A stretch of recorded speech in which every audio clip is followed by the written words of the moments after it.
আল্লাহ ধৈর্যশীলদের ভালোবাসেন।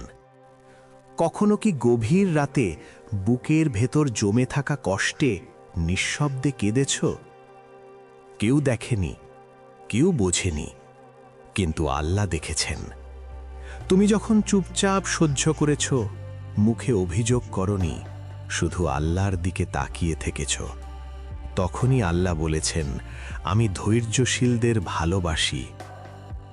ধৈর্য মানে দুর্বলতা নয়, ধৈর্য মানে ভেঙে পড়েও আল্লাহকে ছেড়ে না যাওয়া।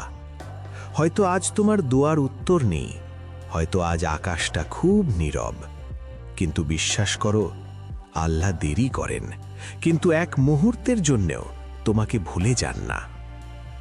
যে কষ্ট তোমার চোখের পানি বের করেছে, সেই কষ্টই একদিন তোমার জন্যে রহমত হয়ে নামবে। তাই আজও যদি বুক ভারী লাগে, মাথা নিচু করে শুধু বলো, হে আল্লাহ, আমি ধৈর্য ধরছি, কারণ আল্লাহ ধৈর্যশীলদের ভালোবাসেন।